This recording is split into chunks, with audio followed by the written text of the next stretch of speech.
ማንኛውም ሰው በተፈጥሮ አይኑ እንዲህ ሆኖ ጠጋ ብሎ ካላየ ማይለያቸው ብዙ ችግሮች ያጋጥመውታል። ሳውንድ ሲስተሙ የተሻለ ተብሎ ከሀገሪቱ እነ ስላሴ ካቴድራል የሚጠቀሙበት ሳውንድ ሲስተም ነው እዛ የምንጠቀምበትና ሳውንድ ሲስተሙ ራሱ የራሱ የሆነ የገበያ ዋጋው በጣም ውድ ነው። በአውሮፕላን በአስቸኳይ እንዲደርስ ተብሎ በአውሮፕላን ተጭኖ ነው የመጣው። የዛ ዶሙን እንትኑ ጉልላቱን ከላይ የሚሸፍነው ማለት ነው። ህጉ በሚፈቅደው እንደሄድን ተገልጿል። የገባው ኮንትራክተርም ትርፍ ይቅርብኝ ብሎ ለቤተ ክርስቲያኗ ለመስራት ነው የገባው። ሲጀመር ሳይት ላይ በኮንሰልታንቱ ሳይድ ሆኜ አስጀምሬያለሁ። ኮንትራክተሩ ሞቢላይዝ አድርጎ ሳይት ከገባ በኋላ ወደ ጥገና ስንገባ የመጀመሪያው ቢሮውን ሪፕሬዘንት አድርጌ በመሄድ ስራውን አስጀምሬያለሁ። እድለኝነት ነው።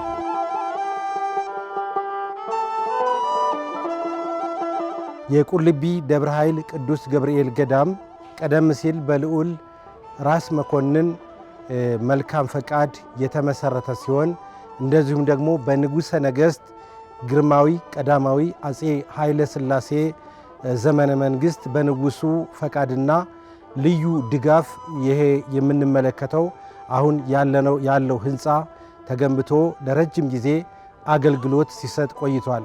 ይሁን እንጂ ህንፃው ከእድሜ ብዛት የተነሳ በጣራውም ላይ በግድግዳውም ላይ በወለሉም ላይ ከፍተኛ ጉዳት የመፍረስ ጉዳት ያስከተለ መሆኑን ተከትሎ የኢትዮጵያ ኦርቶዶክስ ተዋሕዶ ቤተክርስቲያን ቅዱስ ሲኖዶስ በወሰነው ባስተላለፈው ውሳኔ መሰረት እና በተፈቀደው ከፍተኛ በጀት መሰረት ህንፃው በከፍተኛ ጥራትና ጥንቃቄ እየታደሰ ወይም ደግሞ መሰረታዊ ጥገና ሲደረግለት ቆይቶ በአሁኑ ሰዓት ህንፃው ወደ መጠናቀቅ ወይም ደግሞ የተጠናቀቀ ስለሆነ ህንፃውን በበላይነት የሚመሩት ፕሮፌሰር ፋሲል ጊዮርጊስ አጠቃላይ የህንፃውን ይዘት በአሁኑ ሰዓት ምን ደረጃ ላይ እንደደረሰ ዝርዝር ሀሳቡን እሳቸው ይነግሩናል። እንደዚሁም ደግሞ ህንፃውን የህንፃ እድሳቱን ወይም ጥገናውን በቅርበት የሚከታተሉት ደግሞ ኢንጂነር እመቤት ተስፋዬም እንደዚሁ ያለውን ሁኔታ ምን ያህል ጥንቃቄ እንደተደረገበት ይነግሩናል። ይህንን መርሃ ግብር ነው ወደ እናንተ ይዘን የቀረብ ነው። እንግዲህ እስከ መርሃ ግብራችን ፍጻሜ ድረስ አብራችሁን ከኛ ጋር እንድትቆዩ በአክብሮት እንጋብዛለን።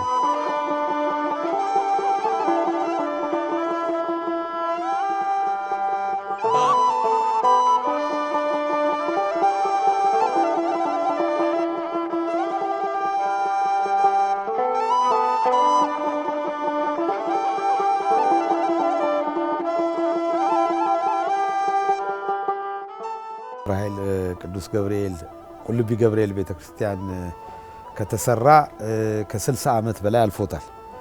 ይሄ ማለት ህንፃው የገዳሙ ህንፃ ዋናው ስትራክቸር መጀመሪያ ሲሰራ ተጠናክሮ በደንብ የተሰራ ቢሆንም በጊዜ ብዛትና በአገልግሎት የተለያዩ ያው አካላዊ ጉዳቶች ደርሰውበታል። አሁን ማንኛውም ተመልካች ማንኛውም ምእመን እዛ ሲሄድ እንደዚህ ዝም ብሎ በአይን በቀላሉ ላያዩ ይችላል። ግን አንድ ህንፃ በተለይ እንደዛ አይነት ግዙፍ የሆነ ረጅም ዘመን የቆየ ህንፃ በየጊዜው ተከታታይ እድሳትና ክትትል ይፈልጋል። ሆኖም ግን ያው ያ በሚገባው ደረጃ ባለመሰራቱ በተለያዩ ጊዜያት ጉዳቶች ደርሶበታል። የጉዳቱን አይነት እንግዲህ ባጭሩ ለመግለጽ አንደኛው ከአናቱ ከጉልላቱ ብንጀምር ጉልላቱ ላይ ያሉት መስቀሎች ያው በብረትም የተሰሩ ስለሆኑ በዝገት ምክንያት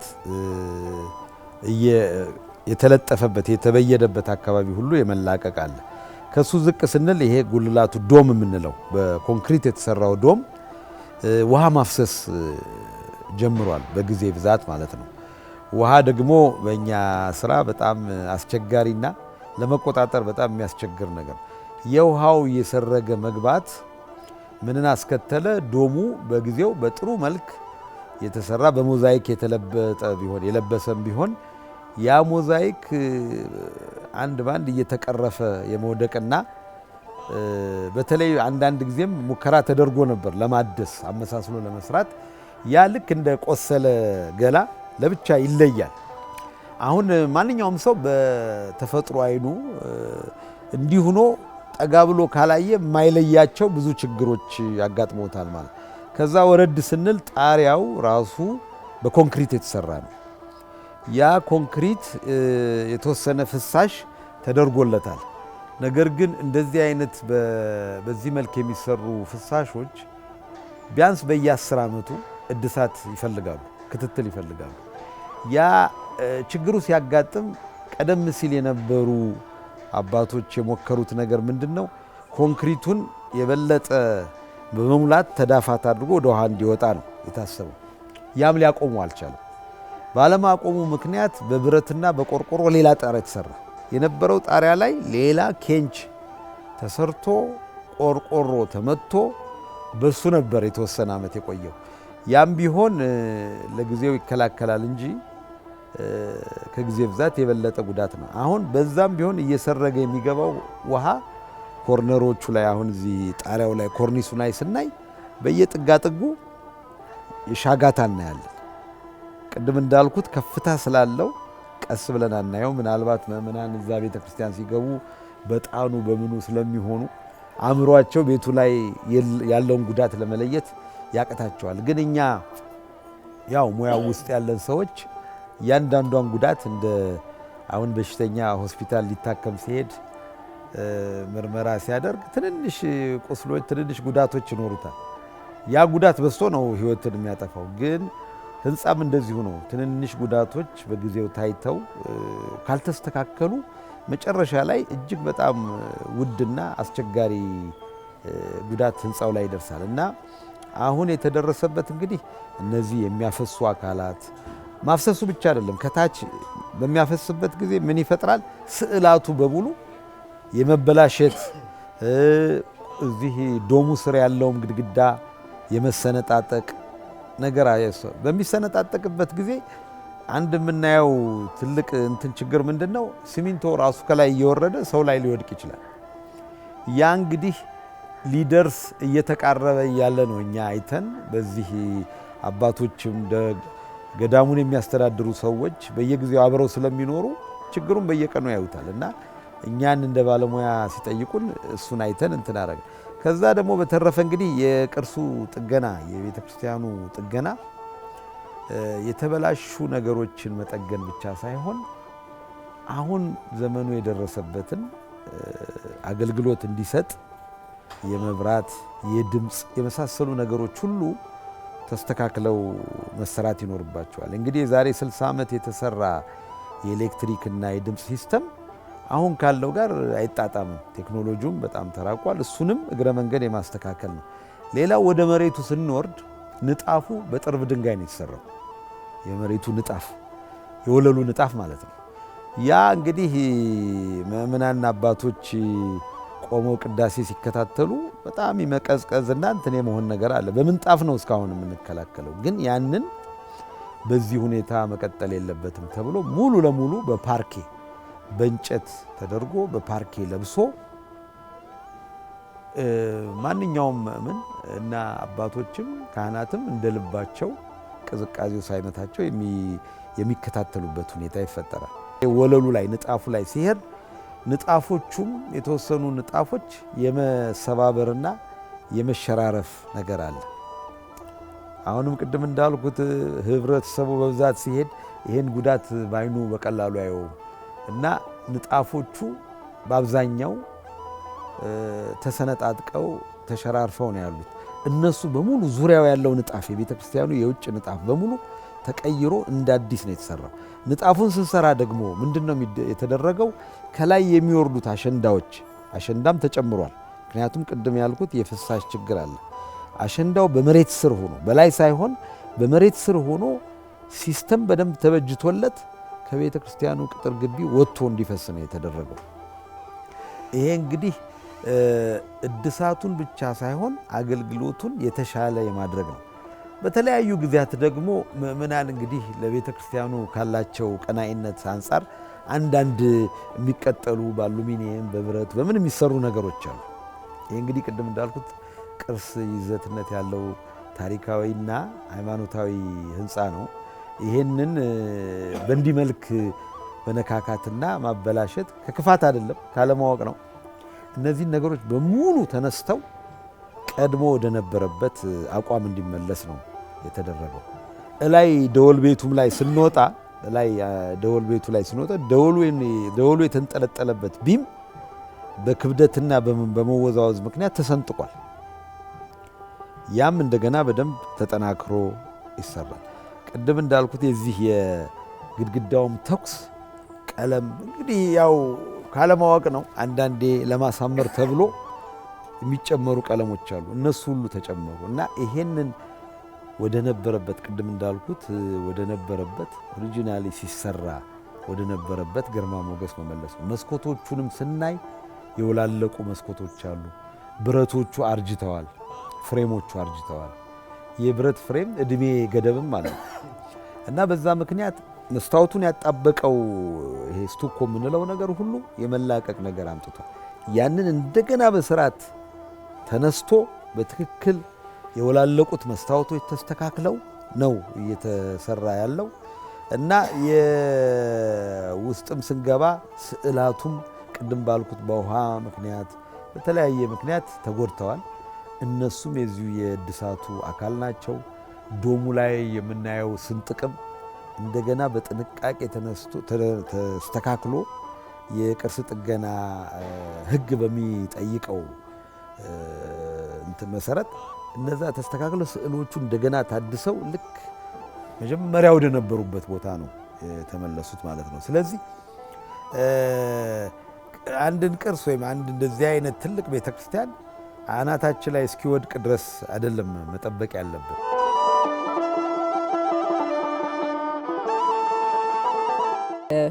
መገለጽ ያለባቸው ነገሮች አሉ። ያው ጨረታው ህጉ በሚፈቅደው እንደሄድን ተገልጿል። የገባው ኮንትራክተርም ትርፍ ይቅርብኝ ብሎ ለቤተ ክርስቲያኗ ለመስራት ነው የገባው። ያው አጠቃላይ የገባበት ኮስት 134 ሚሊዮን ነጥብ 6 አካባቢ ነው። ያው 134 ሚሊዮን ነጥብ 6 ሲጠራ ብዙ ይመስላል፣ ግን ውስጥ ያሉ ስራዎች በጣም ብዙ ዋጋ የሚያስከፍሉ ናቸው። ያው እያንዳንዱ ስራ ምን እየተሰራ እንደሆነ አለቃዬ ቢገልጸውም እኔ ዲቴይል ለመግለጽ ለምሳሌ ከውጫዊ ስራ ስጀምር የውጩ ሞዛይክ ስራ ከውጭ ነው የመጣው። በጣም ብዙ ሚሊዮን ብር ነው የፈጀው። የጣራው አንስቶ ወተር ፕሩፉ መቀባት፣ ላይት ኮንክሪቱ መስራት ራሱ በጣም ብዙ ገንዘብ ነው የሚያስፈልገው። ውስጥ ደግሞ ፐርኬ ስራ አልነበረም። ያው ብርዱ ይታወቃል። ቁልቢ በጣም ብርድ አለ። ብርዱ ለመከላከል አባቶችም ትንሽ በብርድም እየታመሙብን ስለሆነ ብርዱን ለመከላከል ያው የፐርኬ ስራ ቀይረነዋል። የነበረውን እዛው ያለ ሞዲፋይ ተደርጎ እላዩ ላይ ፐርኬ ስራ በአሁኑ የገበያ ዋጋ ሲታይ በጣም ውድ ነው። ስፋቱ ደግሞ በጣም ሰፊ ነው ውስጡ ያለውና ቀለም ቅቦችም በጣም ዘመናዊ የሆኑ ቀለም ቅቦች ጥቁር ማይዙ የተሻለ የተባለ ያው ወተር ፕሩፍም ራሱ እስከ 100 ዓመት የሚቆይ ወተር ፕሩፍ። ምክንያቱ ደሙ በውስጥ በኩል ስዕላቶቹ ያበላሸ ነበረ። ያን እንዳይበላሽ በጣም ዋጋ የተከፈለበትና በጣም ጥናት የተደረገበት ስራ ነው እየተሰራ ያለ። በተለይ ኤሌክትሪካል ሲስተሙ የነበረ በጣም የድሮ ስለሆነ ያሁኑ ሲስተም ትንሽ በጣም ዘመናዊና ምንም ለብዙ አመት ቆይቶ ምንም የተሻለ ነገር የሚሰጥ ነው። ሳውንድ ሲስተሙ ቤተክርስቲያናችን በተለይ የሚያስፈልጋት ያው ከምእመን ጋር ለመገናኘት ሳውንድ ሲስተም ነው። ሳውንድ ሲስተሙ የተሻለ ተብሎ ከሀገሪቱ እነ ስላሴ ካቴድራል የሚጠቀሙበት ሳውንድ ሲስተም ነው እዛ የምንጠቀምበትና ሳውንድ ሲስተሙ ራሱ የራሱ የሆነ የገበያ ዋጋው በጣም ውድ ነው። የራሱ የሆነ ብዙ ብር ነው የሚያስፈልገው። አርት ኮንሰርቬሽኑ አለ፣ ውስጡ አርቶች አሉት። የሞዛይኩ አሁን ውስጡን ካያችሁት የሞዛይክ ስራ በጣም አለው። እነሱን አጥቦ የጎደለው ለመሙላት በጣም ከውጭ ነው የሚመጣው። በጣም ነው ዋጋ የሚያስከፍለውና ዋጋውም ያው በምእመን አንድ ምእመን ነው የሚሰራው ማለት አዶር ኮንስትራክሽን ማለት አንድ ኦርቶዶክስ አማኝ ነውና ቀንሶ ስለገባ ነው እንጂ ከዚህ በላይም ዋጋ ያስከፍል ነበርና ይሄን ይመስላል በዋጋው ዙሪያ።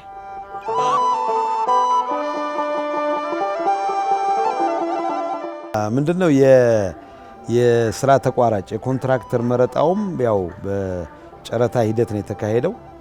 ሂደቱ እንደውም የጨረታው ጉዳይ ካል ከኛም ነው የሚጀምረው። እኛም እንደ አማካሪ ከሌሎች አማካሪዎች ጋር ተወዳድረን ነው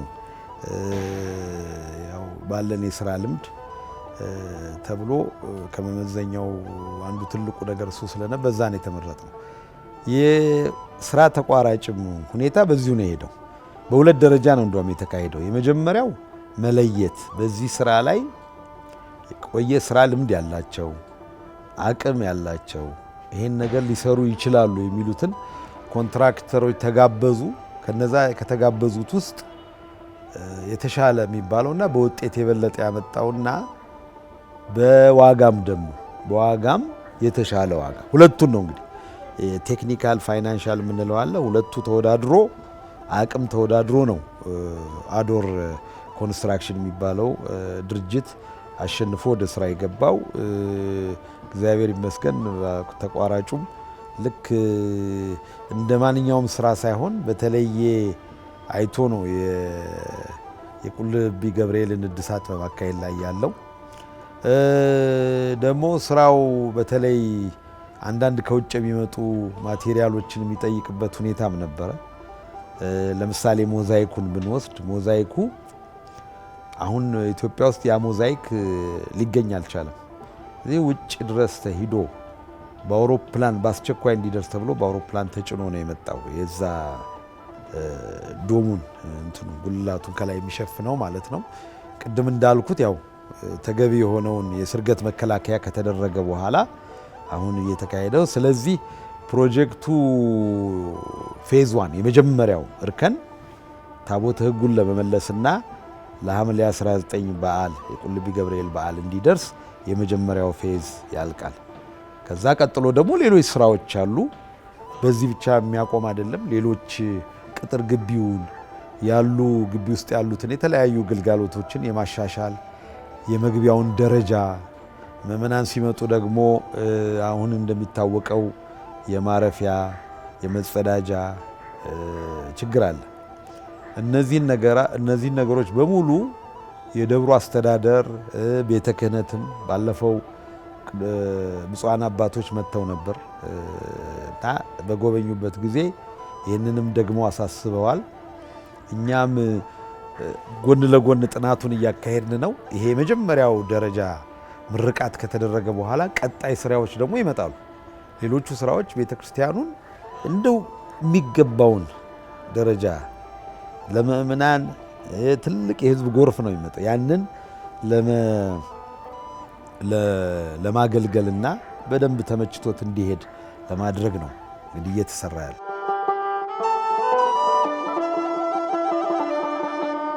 ብፁዕ አቡነ ሳዊሮስ አባታችን ብፁዕ አቡነ ሳዊሮስና ብፁዕ አቡነ ዲዮስቆሮስ በጣም ማመስገን ፈልጋለሁ። በጣም ፕሮጀክቱ እየተከታተሉት ነው።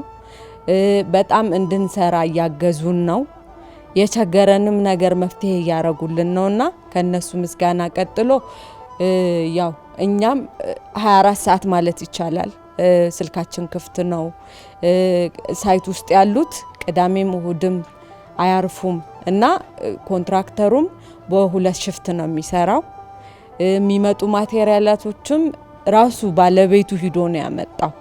ያው ሰውም አላከም እንዳይጓተትበት በካርጎ አምጥቶ ከውጭ የሚመጡ እቃዎች ቶሎ ነው ያመጣቸው እና የኛም ማስተዋጽኦ አለ። በተለይ ግን የአባቶቻችን እና እዛ ገዳም ውስጥ ያሉ አስተዳዳሪና በሙሉ ያሉ አባላትም እንዳለ ያለ የትብብር ስራ ስለሆነ ነው በአጭር ጊዜ ወደዚህ የተሳበው እና የሌሊትና ቀን ስራ። ሁለተኛ ደግሞ ዘመኑ የፈቀደው ማቴሪያሎች አሉ፣ ሰዓቶች እንዲያጥሩ የሚያረጉ ሚክስ የሚደረጉ ነገሮች አሉ። እነሱን እየተጠቀመ ኮንትራክተሩ እየሰራ እኛም በክትትሉ ያው 24 ሰዓት እየሰራን ምንም አፕሩቫልም ቢያስፈልግ 1 ሰዓትም አንቆይም። አፕሩቫል ወዲያው ነው የምንሰጠው እና የሁላችንም በተቀናጀ በቤተ ክህነትም በአስተዳዳሪው በኮንሰልታንቱ በኮንትራክተሩ ባለው ቅንጅት ወደዚህ ደረጃ ሊደርስ ቻለ። ያው ሐምሌ 16 መንበረ ታቦቱ ይገባል ወደ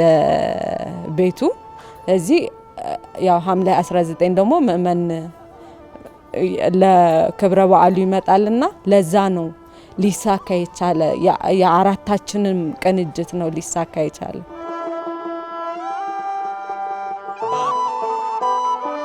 ማቴሪያሎች ከተማ ውስጥ ባለመገኘታቸው ቅድም ሞዛይክ ጠቅሻለሁ፣ የመብራት የመሳሰሉ ነገሮች አሁን ያለው በገበያው ሁኔታ አይገኙም። ግን ያ እንደ እንቅፋት ሆኖ ስራውን አልገታው። ስራ ተቋራጩም የደብሩ አስተዳደርም በመተባበር ከውጭ ድረስ መጥቶ እቃው በጊዜው እንዲደርስ ተደርጓል እና አንዱ ትልቁ ፈተና የነበረው የማቴሪያሎች አንዳንድ በጣም ወሳኝ የሆኑ አስፈላጊ የሆኑ ቁሳቁስ አለመገኘት ፈትኗል። ግን ቢሆንም ያው በዘመኑ ባለው እንትን በአውሮፕላን ተሄዶ መምጣት ተችሏል። እሱ ነው። ሌላ እንደዚህ ምንም አይነት ጉልህ ችግር አልታየም። የአየርም ጸባይ ዝናብም ቢኖር ምንም እሱን እየተጋፈጠን ነው የተሰራው። የጊዜ ጥረቱን ቅድም እንደጠቀስኩት ያው በሁለት ሽፍት ቀንና ማታ በባውዛን እየተሰራ ነው እንትን የተደረገውና ጥራቱን ሳይለቅ ማለት ነው። ጥራቱ ሳይቀንስ ጥራቱን ጠብቆ ግን በፍጥነት እንዲሰራ ተደርጓል። ለምእምናን የሐምሌ 19 መድረሱ የግድ አስፈላጊ ነው። ቀጣዩ ስራ ደግሞ እስከሚቀጥለው ዓመት ይቀጥላል። ሲጀመር ሳይት ላይ በኮንሰልታንቱ ሳይድ ሆኜ አስጀምሬያለሁ። ኮንትራክተሩ ሞቢላይዝ አድርጎ ሳይት ከገባ በኋላ ወደ ጥገና ስንገባ የመጀመሪያው ቢሮውን ሪፕሬዘንት አድርጌ በመሄድ ስራውን አስጀምሬያለሁ። እድለኝነት ነው። ብዙ ታሪክ ያለው በጣም ሲግኒፊካንት የሆነ ቅርስ ላይ እንደ ስራ ተቆጣጣሪ ሆኖ ሳይት ላይ መገኘት ትልቅ ክብር ይሰማናል። ቀን በቀን ትምህርት ነበረ። ደግሞ ደጋግሞ እንደተባለው በሁለት ሽፍት ከመሰራቱ ፓራል ስራው ቀን በቀን ትምህርት ነው። በዶክመንት የተጠናው አለ። ሳይት ላይ ሲካሄድ ግን አዳዲስ የሚያጋጥሙ ቻሌንጆች ነበሩ። ለነሱ መፍትሄ መስጠት ስራው መፍጠን ስለነበረበት ሳይት ላይ መፍትሄ መስጠት ብቻ ሳይሆን ኮንትራክተሩ የሚያስፈልጋቸውን ማቴሪያል የት እንደሚያገኝ እስከመጠቆም ድረስ ነበር የኮንሰልታንቱ ሮል። ከጎን ሆኖ መቆጣጠር ብቻ አይደለም፣ የጋራ እንደሆነ ይህንን ክላይንቱም ደብሩም አድርጎታል፣ ቤተ ክህነትም አግዞናል። ሁሉም ቲም ትንሽ ስራው መፍጠን ስለነበረበት የኔ የሚባል ባውንድሪ አልነበረውም። እሱ በጣም ደስ የሚልና አሁን የደረስንበት ቦታ እንድንደርስ የረዳን ነገር እሱ ለኔ አዲስ ሌሰን ነው።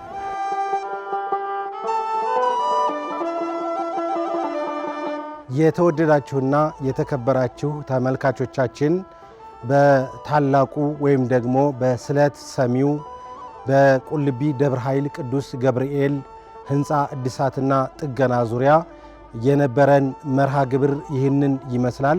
ከዚህ መርሃ ግብር ብዙ ቁም ነገር እንደተማራችሁ ተስፋ እናደርጋለን።